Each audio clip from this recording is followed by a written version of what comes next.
Eu gostaria de convidar os irmãos que estão aqui, também aqueles que estão nos acompanhando pelos canais oficiais da IP Tambaú e também pelo nosso perfil parceiro do Instagram, o CS News BR, a se colocarem de pé e abrirem a palavra de Deus no Evangelho de João, capítulo 20. Vamos nos colocar de pé e vamos adorar a Deus lendo a sua palavra, que também é uma forma de oferecer culto ao Senhor.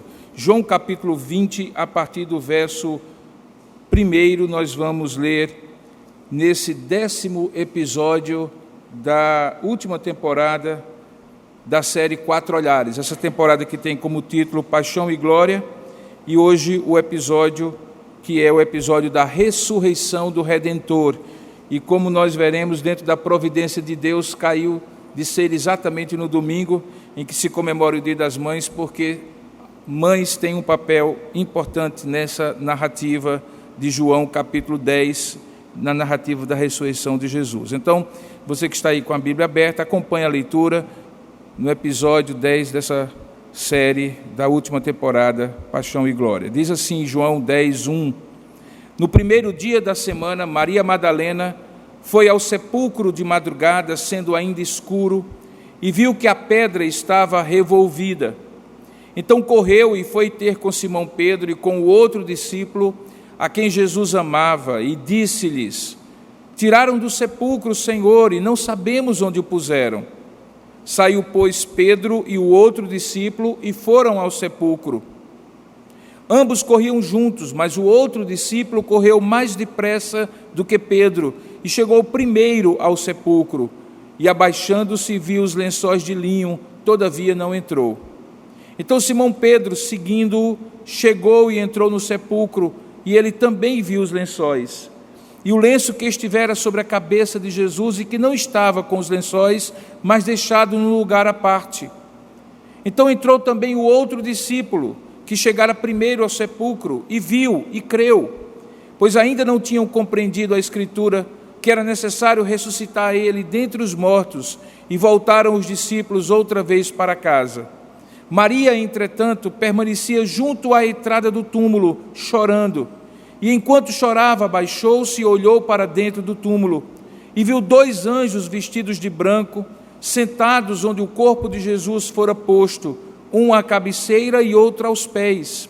Então eles lhe perguntaram: Mulher, por que choras? E ela lhes respondeu: Porque levaram o meu Senhor e não sei onde o puseram. Tendo dito isto, voltou-se para trás e viu Jesus em pé, mas não reconheceu que era Jesus.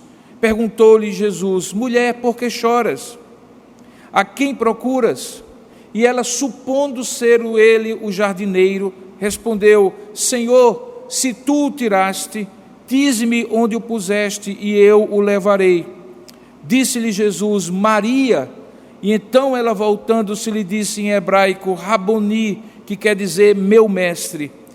Recomendou-lhe Jesus: Não me detenhas, porque ainda não subi para meu Pai, mas vou ter com os meus irmãos, e dize-lhes: Subo para meu Pai e vosso Pai, para meu Deus e vosso Deus.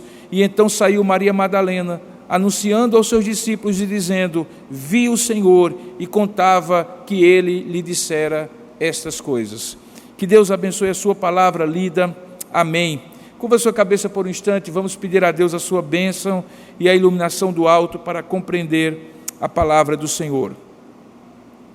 Ó Deus amado e querido Pai, nós louvamos e bendizemos o teu santo nome, porque estamos aqui na tua santa e bendita presença na manhã desse dia, dia do Senhor, dia em que o teu Filho Jesus ressuscitou, e por isso dia santo, separado para a devoção a ti, para o louvor, a adoração e o culto a ti. Dia que inicia uma nova semana, que começou diante de ti quando aqui chegamos neste lugar, para nos preparar para as lutas e desafios dos dias seguintes. Louvamos o teu nome pelo privilégio de saber de tudo isso, de que o Senhor nos chamou para estar contigo, para sermos teus, para te adorar e te bendizer, num dia como esse, para te oferecer culto como igreja do Senhor, como corpo de Cristo. Louvamos o teu nome por esta palavra que acabamos de ler.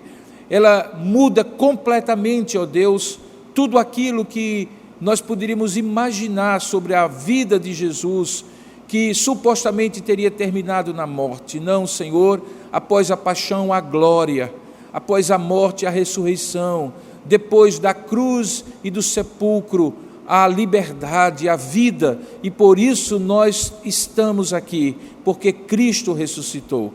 Fala ao nosso coração na manhã desse dia de maneira muito especial, para que possamos realmente revigorar a nossa fé, e através desta narrativa de como o teu Filho Jesus não ficou preso à morte, termos vida com abundância nele mesmo, porque como diz a tua palavra, se ele ressuscitou, nós ressuscitaremos com ele. É assim que nós cremos. Abre, portanto, o nosso entendimento, dilata a nossa mente, para que possamos compreender a tua palavra. É assim que nós te oramos, é assim que nós te pedimos, em nome e para a glória de Jesus. Amém, amém. Podemos sentar, queridos irmãos. Recentemente eu comecei a assistir, eu não gosto muito de assistir séries, porque as séries são feitas de tal maneira para que você continue assistindo, e às vezes a gente não tem tempo para continuar e fica naquela ansiedade de chegar mais cedo em casa e assistir a série. Mas eu gosto muito de documentários históricos, então recentemente eu comecei a assistir um documentário sobre o Império Romano, um documentário muito instrutivo, diga-se de passagem. Logo em um dos primeiros episódios é contada a história de como o boato da morte do imperador Marco Aurélio provocou a precipitação de sua esposa Faustina. Ele estava na fronteira lutando contra os povos bárbaros que invadiam do norte para o sul o império, os godos, visigodos e assim por diante, na Germânia de então, enquanto que sua esposa estava em Roma. E naquela ocasião, quando chegou a Roma, o boato que o imperador havia morrido, ela, temendo pela sua própria morte, porque é comum na antiguidade que quando o imperador morre, acontece uma caça aos supostos herdeiros, à imperatriz ou à rainha, ao príncipe que vai assumir o trono e assim por diante. Então ela, temendo tudo isso, ela foge para o Egito, em busca daquele que era o segundo homem mais importante do império naquela época, Avídio Cássius. Ela tinha preocupação de que aquele homem que era praticamente o dono do Egito, que era amigo próximo de Marco Aurélio, convivia com eles como família, tomasse para si o trono, ou seja, reivindicasse o trono do imperador, para que outro que viesse apontado pelo Senado não tomasse o lugar e acabasse provocando uma morte prematura, tanto dela, Faustina, a imperatriz, como também do sucessor de Marco Aurélio, que era Cômodos. Então ela vai ali para Avídio Cássius, conta a história que o imperador havia morrido. Na série, embora os historiadores não sejam unânimes nisso, ela se entrega a Avídio Cássius para buscar a sua proteção e supostamente para se tornar ou continuar a imperatriz ao lado dele. E nesse ínterim, o que acontece é que o imperador, que estava muito doente, não havia morrido. E então aquilo se tornara um boato, e quando chega a Marco Aurélio que o boato era que ele havia morrido, ele deixa a fronteira da Germânia, desce para Roma, junto com seu filho Cômodo, e ao chegar ali, então ele se apresenta diante do Senado. E ao apresentar-se diante do Senado, e chegar então a notícia ao Egito, que o imperador estava vivo, aquela mulher volta para encontrar-se com o seu marido, o imperador Marco Aurélio, na fronteira com a Germânia. A história que conta-se é que quando ela chega diante dele e reconhece que havia falhado, que havia se precipitado, ele não acredita e, por uma questão de desconfiança, acaba induzindo-a ao suicídio. Assim, a história ali é a história de um boato que não se comprova, sobre a morte de um imperador que, na verdade, estava vivo e que quase cria uma guerra civil, porque Avídio Cássius chega a levantar todo o exército romano que estava sob o seu controle ali no norte da África, Egito e assim por diante, para marchar a Roma e tomar o trono para si. Ele acaba sendo morto por um enviado do imperador Marco Aurélio, que o mata, e a série retrata esse episódio.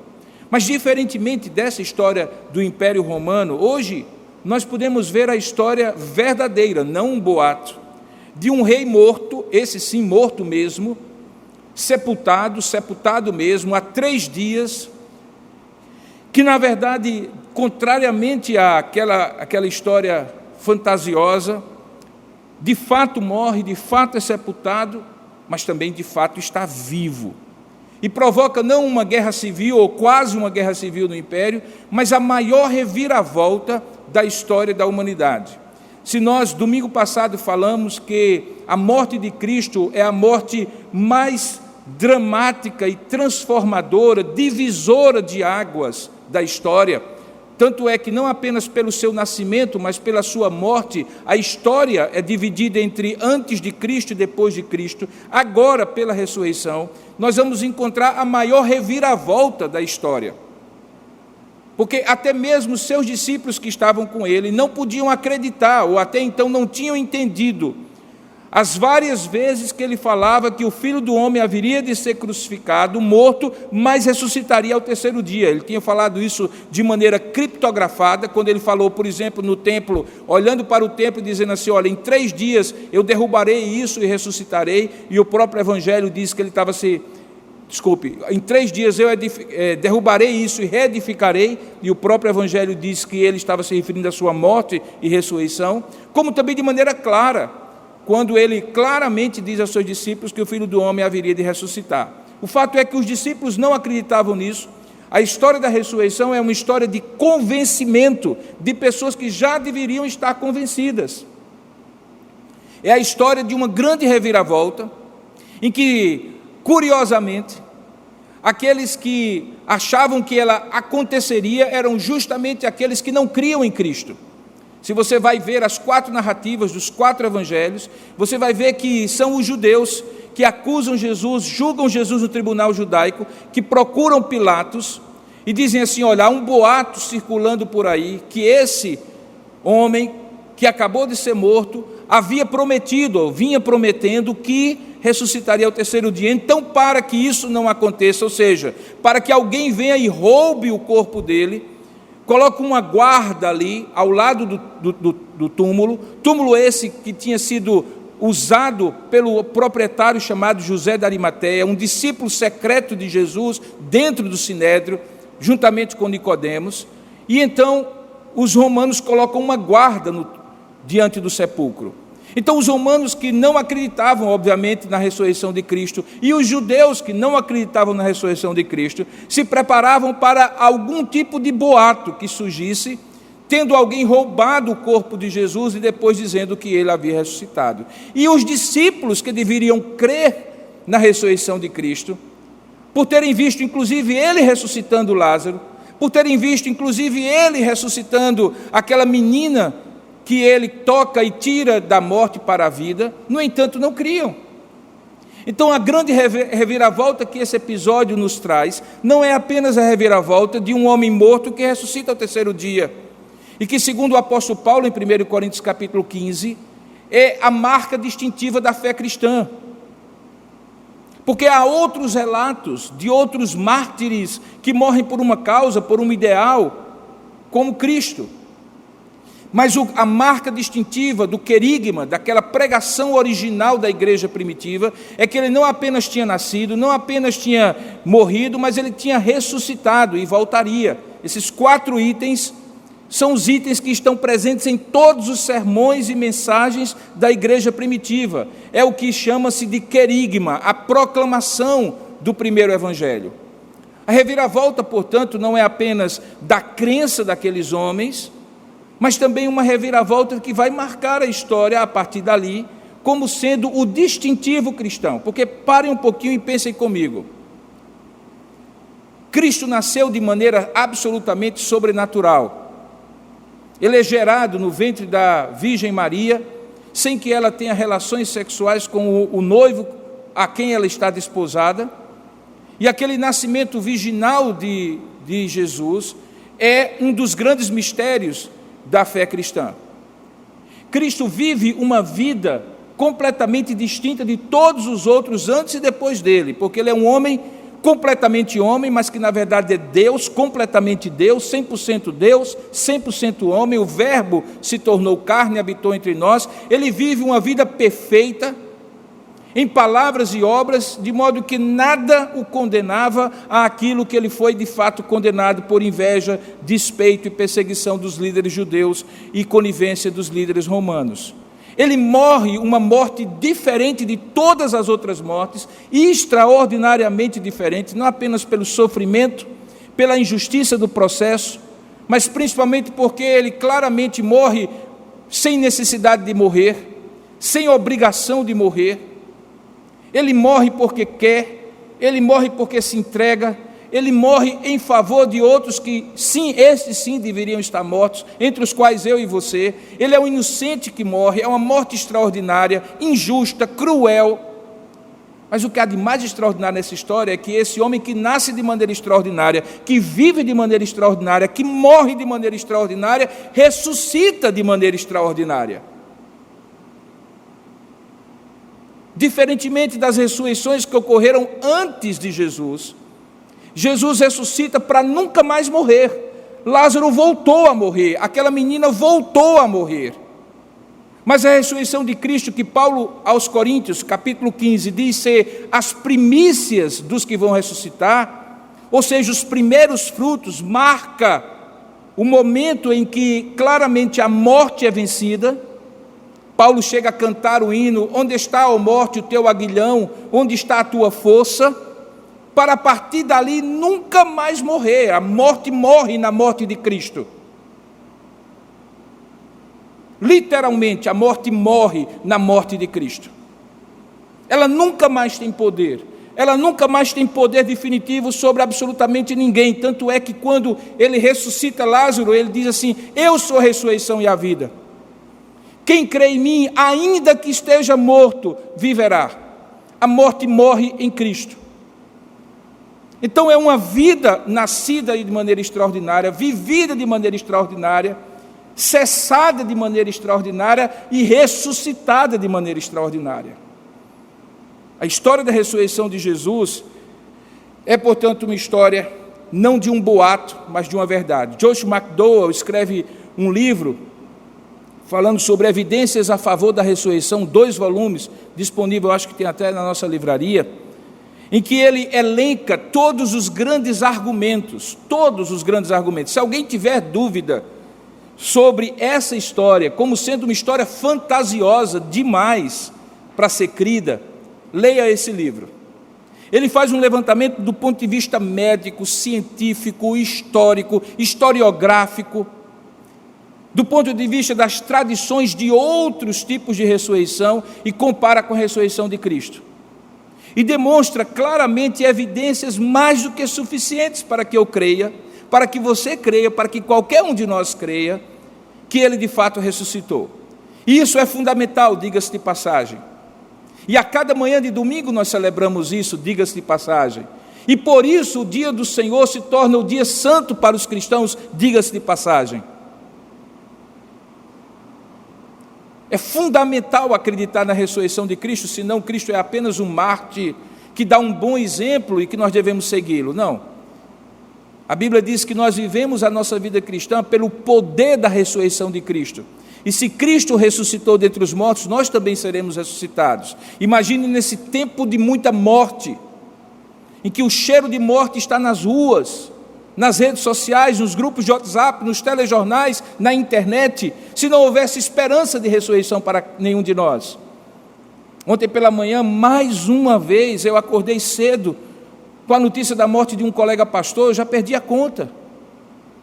A gente se abate naquele momento, colega com quem eu convivia de perto nos concílios da igreja, um querido irmão, mais jovem do que eu, se preparando para ser missionário no Uruguai, e de repente é tomado por essa doença maldita e morre. Você se abate, você se entristece, e você começa a ouvir os testemunhos da filha, da esposa, e você começa a entender que ou esse povo é louco, ou nós somos loucos, ou então é uma verdade absolutamente transformadora, é que a morte não acaba a vida. Isso só é verdade, só é possível de ser crido se nós acreditarmos na ressurreição de Cristo. E quando nós olhamos nessa história, nós veremos que depois desse abismo de paixão, sofrimento e morte do Redentor, quando ele é crucificado, morto e sepultado, nós começamos a ver uma ascensão, a ressurreição em glória, inicia o período mais glorioso da vida de Cristo, quando ele vence o maior de todos e o último de todos os inimigos, que é a morte. Para isso, quando nós olhamos no capítulo 20 do Evangelho de João, nós temos que chegar às seguintes conclusões, ou chegar à seguinte compreensão do que estava acontecendo ali. Quando você lê os 4 evangelhos, e hoje pela manhã, logo cedo, mais uma vez eu li esses 4 narrativas, como que para revigorar a memória, você percebe que cada evangelho narra a ressurreição de Jesus de uma maneira muito apropriada, de maneira muito peculiar. Há detalhes que um conta, que o outro não conta. Há coisas que um ressalta, que outro eventualmente não ressalta. Nenhum deles, sem dúvida alguma, explica como é que a ressurreição de fato aconteceu. Como é que aquele corpo, que já tinha 3 dias de sepultamento, que não tinha sido embalsamado, que não tinha sido preparado, com aquelas ervas e aquelas substâncias que não apenas honravam a memória do morto, como era costume na tradição judaica e de outros povos orientais, mas também, de alguma maneira, aliviava ou retardava o efeito da decomposição daqueles órgãos do corpo de Jesus. Nenhum dos evangelhos explica como é que a vida ressuscitou cada célula de Jesus, cada órgão de Jesus, cada sistema de Jesus. Ela não se preocupa em explicar isso, mas alguns detalhes são comuns aos 4 evangelhos, embora contados de maneira peculiar. O primeiro é que o túmulo estava vazio. O túmulo estava vazio. E você consegue compreender por que determinadas coisas estão narradas na Bíblia quando você pensa assim: por que o túmulo precisava estar vazio?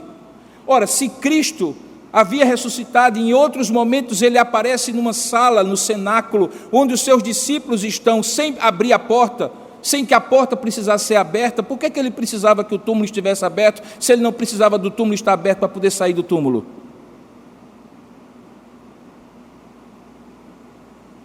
Aquele era um túmulo selado, havia um selo romano, aquele selo simbolizava o poder de Roma sobre aquele corpo.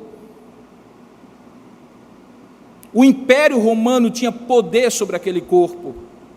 A guarda que estava lá era uma guarda que dava ao Estado a tutela daquele corpo. O sepulcro era novo, era de José de Arimateia, num jardim. Era um sepulcro particular, mas o poder do Estado estava ali. E quando aquele selo é rompido, porque a grande pedra que estava na porta do túmulo é removida, a vida ali demonstra, na ressurreição de Jesus, o poder de Deus sobre todas as instâncias humanas, inclusive sobre o mais poderoso império que a humanidade já viu existir, que era o Império Romano. Aquele túmulo estava vazio não apenas porque era necessária a demonstração do poder de Deus sobre o poder do homem, do poder do império, de Deus sobre o poder do império, mas também para que quando aquelas testemunhas, como a narrativa nos conta, chegassem ali, elas pudessem não apenas ver na escuridão de fora para dentro, na escuridão daquele túmulo que não havia corpo, mas que elas pudessem entrar naquela câmara inicial, que permitia alguém de pé, ainda que encurvado se fosse de grande altura, e a cripta ali no canto, onde o corpo supostamente deveria estar e não estava.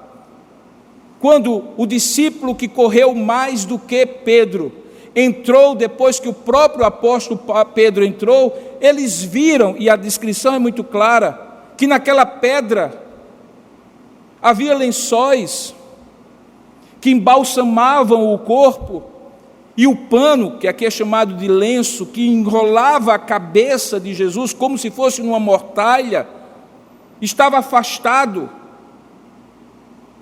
produto ou de alguém que tivesse removido e tirado o corpo de Jesus, ou de alguma coisa que tivesse esvaziado aquele invólucro, como se fosse uma lagarta que saía ali daquele casulo e que havia vida. O túmulo precisava estar vazio também para que eles pudessem ver in loco, porque um dos sinais distintivos da testemunha na concepção judaica e romana de processo é que houvesse testemunhas oculares, não de ouvir falar, mas que os olhos tivessem visto. Que não fosse apenas uma, fossem no mínimo 2 pessoas, porque nenhum tribunal haveria de conferir o testemunho de uma pessoa única, de uma única pessoa. Era preciso que houvesse apenas 2, que fossem testemunhas oculares. E diga-se de passagem, inclusive isto era um dos critérios para alguém ter sido reconhecido como apóstolo de Jesus, era de ter caminhado com ele, ouvido seus ensinamentos para poder reproduzir a igreja posteriormente e sido testemunha da ressurreição de Cristo. Essa é a razão porque o apóstolo Paulo, que naquela época nem cristão era, nem discípulo era, tendo sido chamado por Deus tempos depois, no caminho para Damasco, o viu ressurreto. E quando alguém questionou, dizendo assim, na época de Jesus você não era nem discípulo dele, ele diz assim, eu vi o Cristo ressurreto. Portanto, o critério que vocês adotam é o critério que eu adoto. Ele me chamou já ressuscitado dentre os mortos. Paulo, Paulo, por que me persegues? É a história de Atos capítulo 9. Um outro dado em comum é que além do túmulo estar vazio, os discípulos demoram a acreditar. As 4 narrativas são muito claras. Há discípulos que caminham com Jesus, como aqueles 2 discípulos no caminho de Emaús, durante toda uma tarde. Estão ali com ele e não conseguem entender que é ele.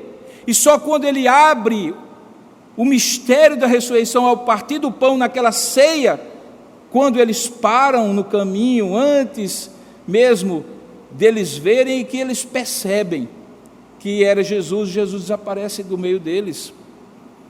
Um dos seus discípulos e apóstolos, Tomé, precisa tocar, porque até então os seus amigos apóstolos contavam que Jesus tinha ressuscitado, mas quando Jesus apareceu para eles, ele não estava entre eles, e portanto ele se torna o símbolo de um homem que precisa ver para crer. Os discípulos demoram a acreditar em Jesus. Essa demora decorria, segundo o que nós podemos perceber do Evangelho, pela impossibilidade, improbabilidade de Jesus ter realmente ressuscitado. Mas de fato ele ressuscitou, e ressuscitou de maneira extraordinária. Nós encontramos 13 aparições de Jesus em 40 dias. O apóstolo Paulo, escrevendo aos Coríntios, diz que ele chegou a aparecer de uma vez a mais de 500 dos seus discípulos. Está lá em 1 Coríntios capítulo 15. Ele aparece a discípulos em Jerusalém, ele aparece a discípulos no Mar da Galileia, quando restaura o ministério de Pedro, perguntando, tu me amas? E aí Pedro diz que sim, e o Senhor diz, então apacenta as minhas ovelhas. Por 40 dias, entre a Páscoa e o dia de Pentecostes, que são 50 dias entre um e outro, Jesus aparece aos seus discípulos, em vários momentos, a grupos de uns, de alguns, de muitos, a um só. E nesse processo todo, o que estava acontecendo era um convencimento factual, um conhecimento daquele do tipo que contra fatos não há argumentos, toca aqui, pega aqui, lembra do que eu falei? Coma aqui esse peixinho e esse pão que você acabou de pescar aí no Mar da Galileia comigo.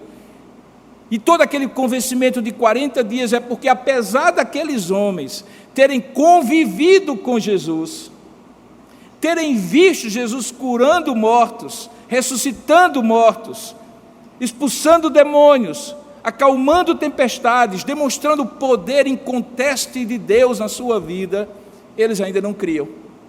Os 4 evangelhos, então, precisam dizer que eles não criam. E precisam dizer que o que mudou a chave de off para on foi a ressurreição de Cristo. A ressurreição de Cristo mudou a tendência daqueles homens de, apesar de ter convivido com Jesus, não crerem nele, para se tornarem homens crentes, que são poderosamente usados por Deus a partir daí. Mas há um terceiro aspecto da ressurreição de Cristo que os 4 evangelhos contam em comum, independentemente dos detalhes que um ou outro conta de diferente. É a presença das mulheres na ressurreição de Jesus. A presença das mulheres na ressurreição de Jesus é algo absolutamente extraordinário. E eu quero que você entenda aqui, eu quero sua mente aqui concentrada em mim. Nós estamos falando, preste bem atenção, de textos escritos por judeus numa época em que, seja no Império Romano, seja na religião judaica, as mulheres eram um zero à esquerda. Literalmente, um zero à esquerda. Mulheres, por exemplo, não eram levadas em conta como testemunhas em tribunais. Elas não eram contadas nos censos. Tanto é que quando, por exemplo, Jesus multiplica pães, 5 pães e 2 peixinhos, e alimenta 5.000, não é dito 5.000 pessoas, mas 5.000 homens, fora mulheres e crianças. Se havia uma época em que nenhum escritor se estivesse escrevendo da sua própria cabeça para contar uma história fictícia ou um boato, se há uma história em que nenhum, ou uma época da história em que nenhum escritor que quisesse ser levado a sério colocaria as mulheres no centro da narrativa, essa era aquela época. Aquela época era contraproducente. O editor de qualquer escritor que estivesse escrevendo um romance para qualquer editora da época e que viesse com um manuscrito dizendo assim: eu estou contando a história de um homem que esteve morto, fez coisas maravilhosas, mas ressuscitou ao 3º dia, depois de ter sido sepultado no túmulo vazio, no túmulo novo, que nunca tinha sido usado, selado por uma pedra, e as principais testemunhas dele são mulheres. O editor diria assim: pode voltar com o seu manuscrito, esse negócio não vende não. Pode voltar. Dá não, amigo. Você acha que o povo vai acreditar? Mulher, nessa época, você acha que o povo vai acreditar? A grande pergunta que eu faço é, além do fato de que só foi assim porque Deus os inspirou, Mateus, Marcos, Lucas e João, por que Jesus coloca as mulheres no centro da história da ressurreição? Se não era popular, se não era crível, e o texto inclusive diz isso claramente, que quando Maria Madalena volta para contar aos discípulos do Senhor que ele havia ressuscitado e aparecido para ela, eles não acreditaram e eles precisaram ir lá, e foi lá Pedro e João conferir em loco. Por que é que essa história está contada assim? Além do fato de que em outros momentos tantos, o Evangelho se mostra como verdadeiro, justamente porque ele quebra o paradigma, e você encontra isso em vários lugares do Evangelho, e talvez essa seja uma das maiores razões para a gente crer que o Evangelho é palavra de Deus, inspirada por Deus, porque se fosse apenas uma conversa humana, um escrito humano, certas coisas não eram contadas do jeito que são contadas no Evangelho. Eu acredito que há razões que nos destacam hoje, muito importantes para nós. Talvez a primeira pergunta é: quem eram essas mulheres? Porque entender quem eram essas mulheres pode nos ajudar a entender por que é que elas estão no centro da história, como uma das 3 características que faz comum todas as 4 narrativas, dos 4 olhares dos evangelhos. Veja, os 4 evangelhos dizem que essas mulheres são mulheres que não apareceram do nada. Elas não estavam lá em Jerusalém e de repente foram ver o corpo de Jesus ressuscitado. Não. Elas já caminhavam com Jesus. Algumas delas eram mães de alguns discípulos de Jesus. A própria mãe de Jesus estava presente. Mas também havia mulheres, como Maria Madalena, que tinham sido transformadas pelo poder de Jesus, uma mulher em quem 7 demônios habitavam e o Senhor expulsou, e a partir daí ela se tornou uma discípula do Senhor Jesus. Portanto, você vai encontrar a bendita Virgem Maria junto de Maria de Madalena, que alguns até dizem ter uma vida um tanto quanto, do ponto de vista sentimental, tumultuada. Você vai encontrar mulheres que são esposas de alguns dos discípulos e mulheres que são mães de alguns dos discípulos. E essas mulheres caminhavam com Jesus. O Evangelho narra a história, o Evangelho de João em particular. Alguém já disse que o Evangelho de João narra a história de 10 encontros de Jesus. 10 desses, 5 com homens e 5 com mulheres. Se você prestar atenção e depois você contar no Evangelho de João, você vai encontrar. Você vai encontrar Jesus se encontrando com Nicodemos no capítulo 3, mas se encontrando com a mulher samaritana no capítulo 4. Você vai encontrar Jesus se encontrando com o cego de nascença no capítulo 9, mas antes, no capítulo 8 do Evangelho de João, Jesus está se encontrando com a mulher adúltera pega em adultério. O Evangelho de João conta, portanto, 10 encontros, 5 com homens destacados, simbólicos, que refletem ou simbolizam determinadas figuras da sociedade da sua época, um religioso como Nicodemos, e ao mesmo tempo uma mulher samaritana, porque são as 5 mulheres que ele narra. Essas mulheres caminhavam com Jesus, e a visão que se tinha até então, de que mulheres eram seres de segunda categoria na sociedade judaica, e somente uma ou outra, tipo Esther, Débora, tiveram um papel destacado nas narrativas do Antigo Testamento. Se tem uma prova que Jesus não é misógino, que Jesus não é machista, que a religião cristã não é preconceituosa contra a mulher, é o fato de que nenhuma outra história, de nenhuma outra religião, destaca a figura da mulher, não como deusa, como as religiões de mistério, mas como mulheres alcançadas por Deus, discipuladas por Deus, que caminhavam com Deus na pessoa de Jesus, é o cristianismo. Nenhuma outra religião, nenhum outro líder religioso, além de Jesus, destaca o papel da mulher como Jesus destaca. Jesus aceita a adoração de mulheres. Jesus aceita a devoção de mulheres. Jesus aceita o discipulado de mulheres. Jesus aceita o testemunho de mulheres. Jesus é honrado por mulheres, como aquela que quebra o vaso de nardo, o perfume caríssimo, como aquela que chora aos pés de Jesus e enxuga os pés de Jesus com seus cabelos. Jesus aceita a hospedagem de Maria e Marta e ressuscita Lázaro por amor a Marta e Maria, seus amigos, diante de quem ele chora quando vê aquela família esfacelada pela morte do homem, possivelmente o irmão mais velho delas duas. Perceba então que não é surpreendente, é destacado, que justamente no momento da ressurreição, quem está no centro da narrativa? As mulheres.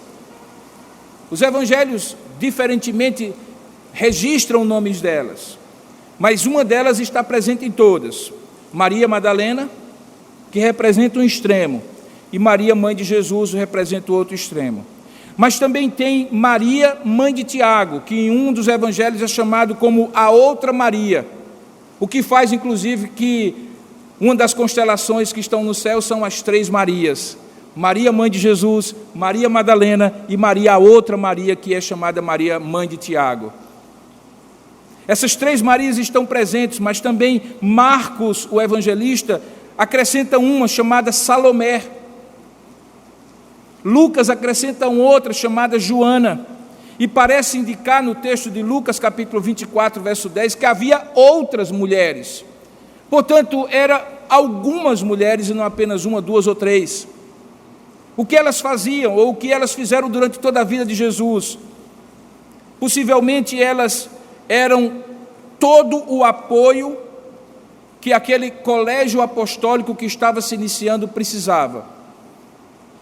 Certamente elas preparavam a comida para aqueles homens, assistiam aqueles homens nas suas necessidades básicas, como hoje as mulheres, ainda hoje, ainda bem, nos ajudam a existir, porque sem elas é só deixar um homem sozinho em casa uma semana e você vai ver o que é que acontece, por mais organizado que ele seja.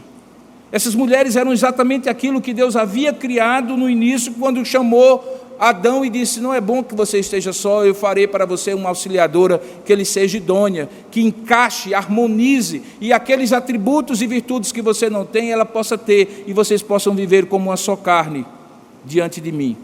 Essas mulheres sejam como esposas de alguns dos discípulos, porque alguns dos apóstolos eram casados. A gente sabe, por exemplo, que Jesus curou a sogra de Pedro, e ninguém tem sogra se não for casado. O que faz com que haja uma certa contradição, porque o primeiro Papa, portanto, era casado, se é que ele era Papa. Tinha até sogra. Alguns maliciosamente dizem que inclusive ele negou Jesus depois, porque ele curou a sogra dele. O que não é verdade, é só piada mesmo. Mas o fato é que aquelas mulheres estavam ali com Jesus no dia a dia. Cuidavam de toda a logística, de todo o apoio que eles precisavam. E diz o texto que até mesmo no momento mais crucial, literalmente falando, no momento da cruz, elas estiveram com Jesus. Se você abrir, por exemplo, o Evangelho de João, no capítulo 19, verso 25 a 27, você vai ver lá a seguinte descrição: e junto à cruz estavam a mãe de Jesus e a irmã dela, uma tia de Jesus, e Maria, mulher de Clopas, que é o mesmo Cleopas que vai caminhando para Emaús, e Maria Madalena. E é por isso que naquele momento, quando Jesus se vira para João, o discípulo único que ficou até o último momento da cruz com ele, porque os outros fugiram, ele diz assim: eis aí o teu filho, eis aí a tua mãe, entregando Maria aos cuidados do apóstolo João e entregando o apóstolo João aos cuidados de Maria. Portanto, eram mulheres que não estavam ali de bobeira, como nós podíamos dizer. Elas não entraram no credo apostólico como Pôncio Pilatos, assim. Não, elas caminhavam com Jesus, elas eram discípulas de Jesus, elas tinham visto e sofrido e chorado com o sofrimento de Jesus, mas também elas tinham tido a gloriosa visão dos milagres de Jesus, das ressurreições anteriores que Jesus havia feito. E aí me tira logo uma seguinte conclusão, irmãos: é que o privilégio que essas mulheres tiveram de serem as primeiras a ver a ressurreição de Jesus é decorrente do discipulado e da caminhada, do compromisso que elas tiveram de caminhar com Jesus enquanto Jesus estava morto, vivo, e quando estava morto na cruz também. A conclusão que eu chego é que para que a gente tenha grandes privilégios como aquelas mulheres tiveram de ver a ressurreição do Cristo ressurreto, é primeiro preciso caminhar com Jesus. Ninguém recebe privilégios de Deus sem compromisso com Deus. Ninguém vê a glória de Deus sem passar pela paixão de Deus, pelo sofrimento do seu Filho no Calvário. E aquelas mulheres, de alguma maneira, experimentaram a paixão e a glória do Redentor.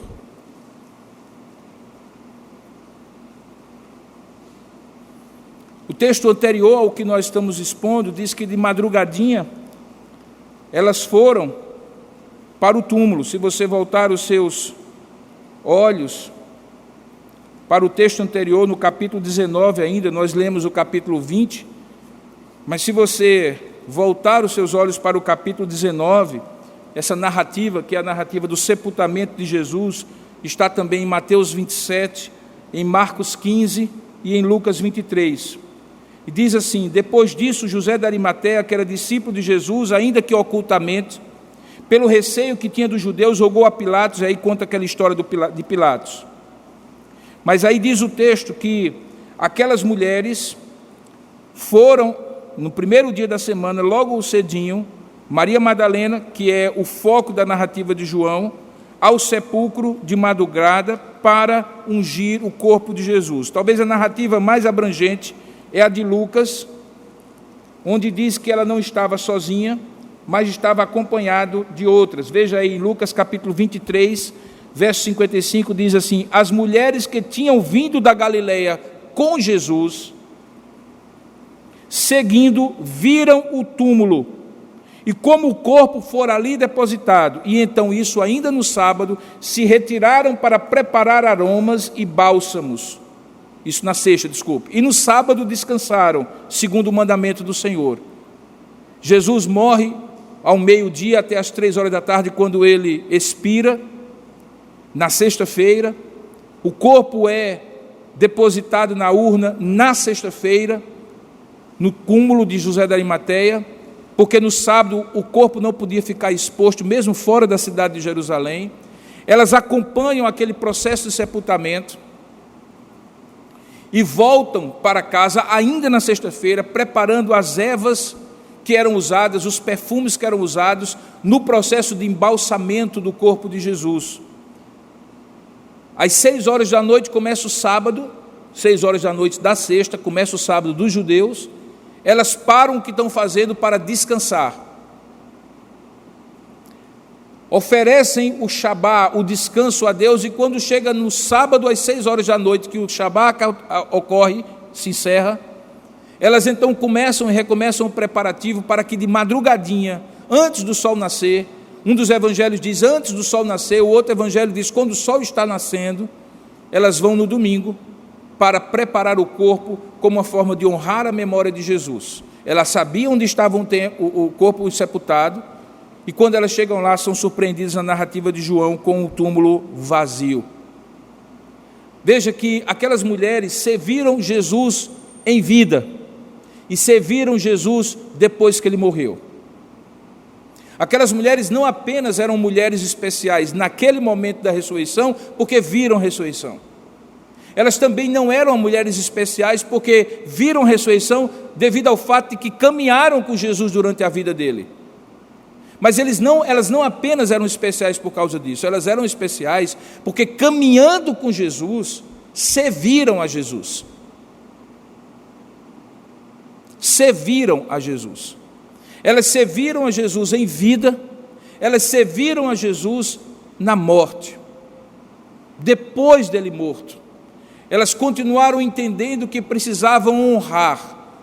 Se você me pergunta se elas tinham uma sensibilidade espiritual maior, que as fazia pensar sobre as predições de Jesus de que ele ressuscitaria, mais do que os discípulos, eu não saberia dizer. Mas o fato é que enquanto os discípulos correram, ficaram assustados, com medo de morrerem pelos próprios romanos e líderes judeus, e se esconderam no cenáculo onde tinham feito a Santa Ceia, e ali vão permanecer até o dia de Pentecostes. As mulheres, no entanto, se arriscaram na manhã da ressurreição para oferecer uma última honra ao corpo de Jesus morto. Elas vão servir, preparar aquele corpo. Podiam estar com medo, talvez estivessem, mas elas superam o medo para servir a Jesus. Isso diz muito, irmão, sobre essa atitude feminina. Não há dúvida alguma que as mulheres são muito mais corajosas do que os homens são mais valentes do que as mulheres, mas as mulheres são mais corajosas do que os homens. Não há dúvida alguma que elas superam as suas limitações, sejam elas quais forem, para ir além. E quando elas se dedicam a servir a Deus, elas servem com uma integridade e uma dedicação que é ímpar. Qualquer pastor de qualquer igreja, a quem for perguntado o que seria da sua igreja sem o serviço das mulheres da sua igreja, em todas as áreas, ele haverá de dizer: seria certamente mais empobrecido. E com isso eu não estou desvalorizando o papel dos homens, a quem Deus deu a liderança da igreja. Mas esse papel de suporte, que também é uma forma de liderar a igreja, de auxílio, que também é uma forma de manifestar o serviço a Deus, Deus deu de maneira peculiar, maravilhosa às mulheres. E aquelas eram mulheres que serviram a Jesus em vida e serviram a Jesus na morte. Foram preparar o corpo. Portanto, eu posso concluir também que aquelas mulheres não apareceram na ressurreição do nada. Tanto elas caminharam com Jesus, dando suporte ao colégio apostólico, como elas se viram Jesus na morte. Sabe, irmãos, elas viram a ressurreição de Jesus primeiro, porque elas estavam dispostas a acordar mais cedo para honrar a Jesus às primeiras horas da manhã da ressurreição. Eu não estou dizendo que os discípulos ficaram dormindo em casa, não, como homens preguiçosos. Eu estou apenas dizendo que elas se anteciparam. E anteciparam-se de uma maneira que a dedicação, a renúncia e o sacrifício de uma noite de sono para honrar Jesus na madrugada do domingo foi premiada pela visão gloriosa de que o túmulo estava vazio e que Deus deu a elas, primeiro do que aos outros homens, discípulos de Jesus. Aqui não há nenhum discurso feminista, irmãos. Aqui é a Bíblia falando. Pelo contrário, fica muito claro que aquelas mulheres eram a mãe de Tiago, o menor, a mãe de Tiago e João, os 2 discípulos, filhos de Zebedeu. Essa mulher que nós não temos muitos detalhes sobre ela, conhecida como Joana. Maria Madalena, que começa a correr em busca de ajuda diante daquela terrível situação que ela a princípio pensou ter sido o corpo de Jesus roubado. A aflição que ela manifesta ali diante daqueles anjos que aparecem. Mas também a devoção, a alegria de quase segurar os pés de Jesus e adorá-lo a ponto de Jesus dizer assim: não me detenhas, porque eu ainda não fui para o Pai e eu preciso ir, mas antes diga aos meus irmãos, aos meus filhos, aos meus discípulos, que eu encontrarei com eles lá na Galileia. E aí o que acontece? Aquelas mulheres se tornam, prestem bem atenção, as primeiras pregadoras de Jesus Cristo ressurreto. Quem é que vai contar os apóstolos que Jesus Cristo ressuscitou? Maria Madalena, as mulheres que estavam lá. Jesus deu esse privilégio a essas mulheres, mas um privilégio que era consequência de uma vida de dedicação a Deus. Nem todas as mulheres são assim, só porque são mulheres. São assim as mulheres que compreendem o grande ministério que Deus tem para elas e que se dedicam a isso. As mulheres que hoje são decantadas em prosa e verso no Brasil são mulheres que frequentam o BBB. São mulheres que, pela sua futilidade e suposta celebrização, ganham milhões de seguidores em poucas horas de exposição nas redes sociais. São mulheres que expõem o corpo de maneira despudorada, sem nenhum respeito pela própria integridade, e depois, eventualmente, são vítimas da violência doméstica, da violência pública, sem que isso seja culpa delas, mas certamente para a qual elas, de uma forma ou de outra, contribuem. São mulheres que são tidas como destaques, não porque servem a Deus, mas porque justamente criticam e questionam Deus e tudo aquilo que Ele cria, a começar do casamento. Se antes, ontem, muito tempo atrás, era comum ouvir da boca de um homem dizer assim: não, eu amo, mas eu não quero casar. Hoje é cada vez mais comum mulheres dizerem: para mim é mais importante o amor do que essa instituição falida chamada casamento. São mulheres, portanto, que não amam mais seus esposos, que acham que a maternidade é uma perda de tempo diante da suposta realização profissional, como se as duas coisas fossem incompatíveis e não são. São mulheres que são valorizadas pelo corpo e não necessariamente pelo caráter. Embora ninguém esteja dizendo que não há uma graça, não há uma maravilha de beleza estética no ser feminino, não é disso que nós estamos falando, mas é sem dúvida alguma da supervalorização da forma em detrimento do conteúdo, do caráter da mulher. Mas estas mulheres são diferentes, perceba. Elas são diferentes porque elas começaram a seguir a Jesus. Não é que elas são diferentes porque são melhores do que as outras. Elas são diferentes porque Jesus entrou na vida delas. Elas caminharam com Jesus, serviram a Jesus na vida e na morte. E por isso tiveram o privilégio de ver Jesus em primeiro lugar adiante de todos. E se tornaram as primeiras pregadoras do Cristo ressurreto, porque viram em primeiro lugar o Cristo que havia ressuscitado. Se nós pararmos um pouquinho e não acreditarmos, portanto, em coincidência, mas que na distribuição que nem era essa, dos episódios dessa temporada da série, esse devido reposicionamento das mulheres na narrativa que eu faço hoje, na exposição que eu faço hoje, especificamente no Dia das Mães, então nós só podemos entender que Deus está querendo falar a você, particularmente, minha irmã, que é mãe, que virá a ser mãe, seja mãe de coração, seja mãe que gera no próprio ventre, seja mãe de oração, seja mãe que adota filhos em oração, seja mãe que adota filhos no exemplo, na inspiração de vida. Porque Deus deu a vocês, mulheres, esse dom maravilhoso chamado maternidade. Mas não apenas para serem maternais, mas para além de serem maternais, serem testemunhas, discípulas que servem e que veem o Cristo ressuscitado e se tornam proclamadoras dele. Uma das coisas mais maravilhosas que eu vejo, irmãos, sinceramente, é quando eu percebo que algumas mulheres, elas compreendem que Deus as dotou com essa capacidade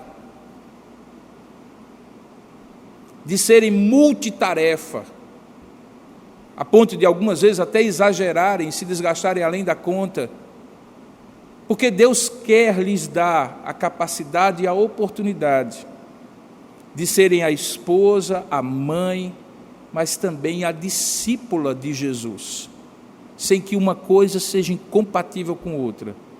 E Ele dá isso a vocês, de uma maneira maravilhosa, de modo que no domingo como esse, Dia das Mães, a maior homenagem que nós poderíamos prestar às mães é dizer assim: sejam discípulos do Senhor, e como discípulos do Senhor, vocês terão a oportunidade de discipular filhos, quando um dia todos nós tivermos passado para serem discípulos de Cristo, testemunhas do Cristo ressurreto, que só vocês, de maneira muito incisiva, intencional e intensa, podem tornar, porque a maior influência, sem dúvida alguma, que nos dias de hoje tem havido, e na época de Cristo também, sobre mulheres, é a possibilidade de criar filhos no temor do Senhor. Séculos depois, anos depois, o segundo homem mais citado, depois do apóstolo Paulo, excluindo obviamente Jesus Cristo, é um jovem chamado Timóteo, a quem Paulo destina 2 cartas.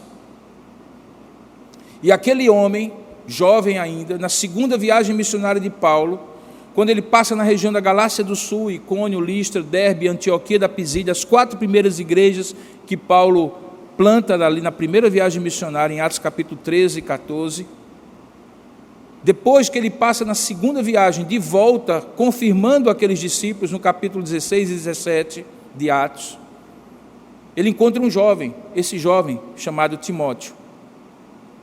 E quando Paulo o chama para fazer parte da sua equipe pastoral, ele o chama por causa da influência de 2 mulheres sobre ele, Lóide e Eunice, mãe e avó de Timóteo.